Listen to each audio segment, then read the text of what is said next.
Halloween Horror Nights has always been one of the most successful and most celebrated haunt events ever, filled with terrifying haunted houses, larger-than-life shows, chilling scare zones, and so much more. Universal Studios will always go out of their way to transport guests into eerie worlds while also scaring the hell out of them.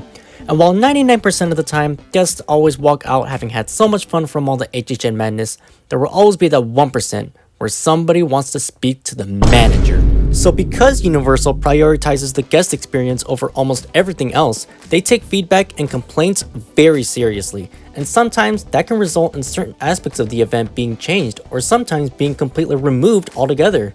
So today we're going to be talking about all the past controversies of Halloween Horror Nights in Universal Studios Hollywood.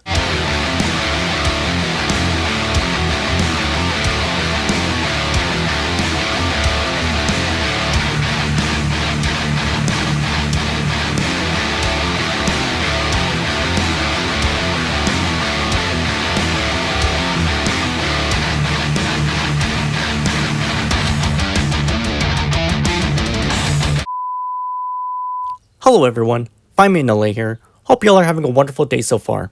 For this video, I thought it'd be really interesting to go down memory lane and visit the past of Halloween Horror Nights.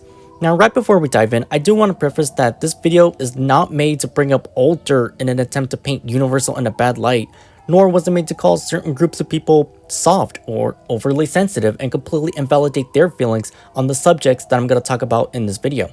I just thought it'd be really cool to look at the event from years past and see how it evolved to what it is now. So now that that's out of the way, let's start our history lesson.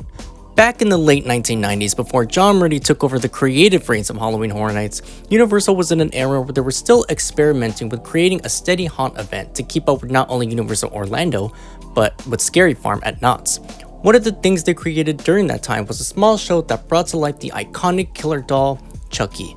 It was titled Chucky's Insult Emporium, and just like the name implies, the premise was that Chucky would look down on guests and serve as a straight-up insult comic. Hey, Chucky! What? Why are you saying psycho? Why? This is what I hear. Hey, Chucky! Yeah. What about this psycho? And you're in the front, dude! Get a haircut. I need a haircut. Hey, this isn't my fault. Your mom was too rough last night. She was like, oh, Chucky, you're so good! The show became a Horror Nights staple, even after the event got a massive quality overhaul in 2006. Despite warnings of the show stating that it was filled with crude humor and was intended for mature audiences, some guests still had issues with the insults and took it up with Universal, which resulted in the cancellation of the show during the middle of the 2008 run. It was completely removed from the maps and the website shortly after, almost as if the Insult Emporium never even existed. Yeah, I read on the map. It doesn't say anything about Chucky's Insult Emporium. Hey, excuse me. Is there a reason why Chucky's Insult Emporium is closed?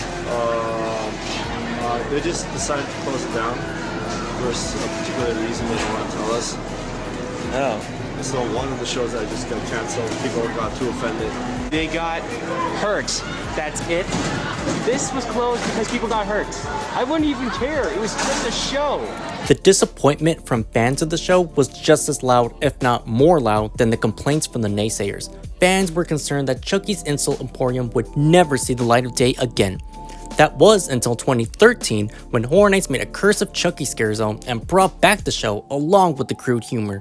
Now horror fans rejoiced and everything seemed to be fine and dandy, up until an even bigger uproar arose. Bill and Ted's Excellent Halloween Adventure debuted in Halloween Horror Nights 2 at Universal Orlando. It was a live show that featured stunts, pyrotechnics, dance numbers, and lots of humor that consisted of jabs at pop culture.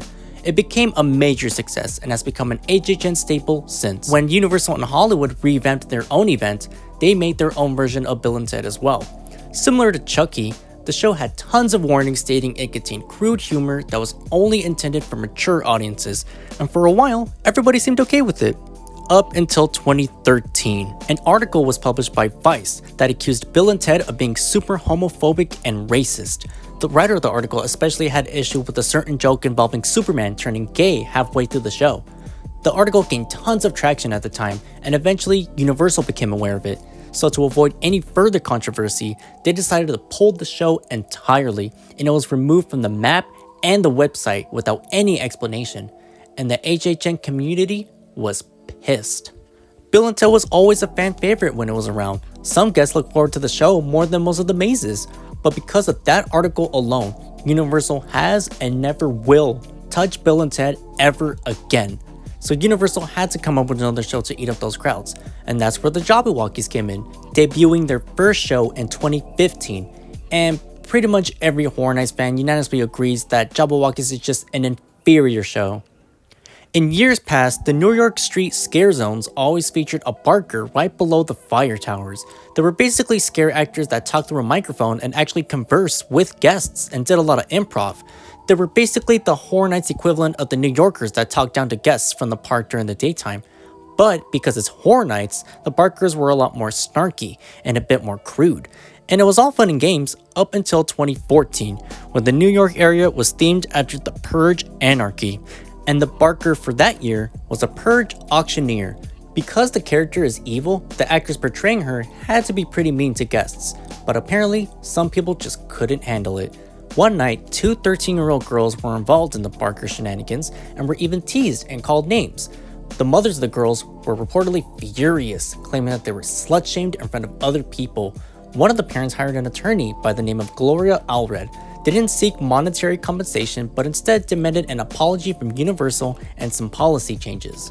NBC Universal claimed that they reached out to the families and looked into the issues, and they took care of it by completely removing the character and never incorporated any Barker characters in any future scare zones.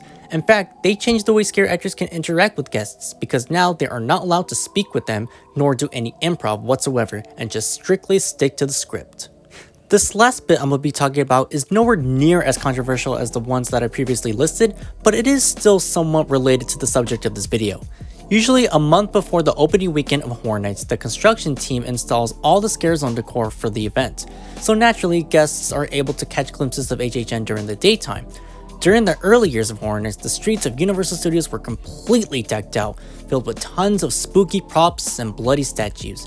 But despite many signs displayed all over the park warning guests that they might come across these scary looking props, there were allegedly many complaints from families about the decor, saying that they were too graphic or violent for children. So over time, both the creative team and the construction crew had to tone down the scariness and reduce the decor to just dioramas that could easily be wheeled off.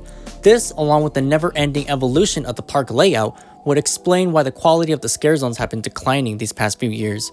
Honestly, I could go on and on about the scare zones nowadays, but that's a subject for another video.